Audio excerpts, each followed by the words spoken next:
একের পর এক বিপদ যেন তাড়িয়ে বেড়াচ্ছে শেখ হাসিনার প্রতি।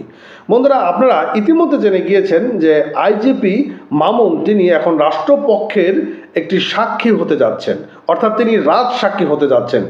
এদিকে বিবিসি বাংলা থেকে একটা প্রতিবেদন তৈরি করা হয়েছে। দুটি মিলে আসলে মূলত আওয়ামী লীগের ভবিষ্যৎটা কি হতে যাচ্ছে সেটি আজকে আমরা ভিডিওর মাধ্যমে আলোচনা করার চেষ্টা করব। বন্ধুরা, খুবই গুরুত্বপূর্ণ হতে যাচ্ছে আজকে ভিডিওটি কন্টিনিউ করার চেষ্টা করবেন। বন্ধুরা, আপনারা হয়তো জেনে গিয়েছেন যে সাবেক আইজিপি মামুন তিনি এখন সরকারি হয়ে রাজসাক্ষী দিচ্ছেন, এবং সেই রাজসাক্ষীতে বিগত ফ্যাসিস্ট শেখ হাসিনা সরকারের সময় যে সকল অপকর্মগুলো হয়েছে বা মিথ্যা মামলা, খুন, গুম সহ আরও যা কিছু হয়েছে সে সকল বিষয়গুলো নিয়ে তিনি এখন রাজসাক্ষী হতে যাচ্ছেন।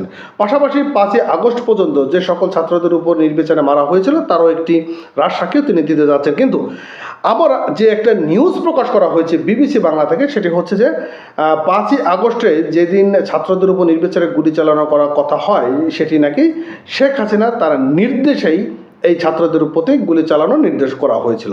এর একটি অডিও রেকর্ডিং বিবিসি বাংলা থেকে প্রচার করা হয়েছে বা প্রকাশ করা হয়েছে।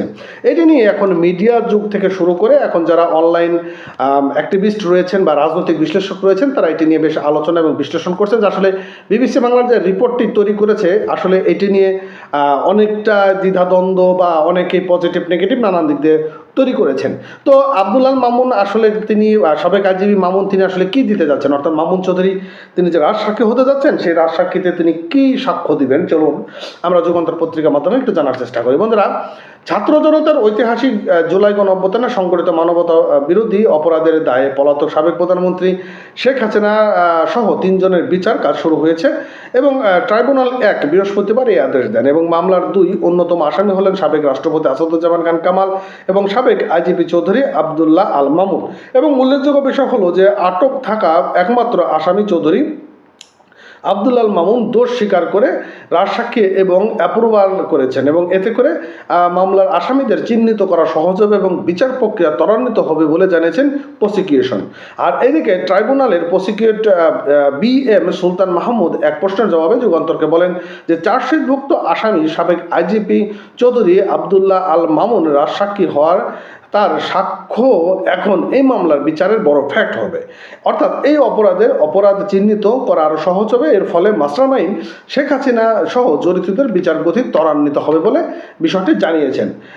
মূলত এখানে আমরা যে বিষয়টা জানিয়েছেন যে সাবেক আইজিপি আবদুল্লাহ মামুন তিনি যদি রাজসাক্ষী হন তাহলে সেই রাজসাক্ষীতে অর্থাৎ জুলাইয়ের যে গণহত্যাগুলো চালানো হয়েছিল বা ছাত্রদের উপর নির্বিচারে গুলি চালানো হয়েছিল এই বিষয়ে আগামী দিনের যে বিচার কার্যক্রম সেই বিচার কার্যক্রমটাকে আরও সহজ করে তুলবে এবং এই সহজের মাধ্যম দিয়ে আর কি এর বিচার কাজ শুরু হবে বলে জানিয়েছেন।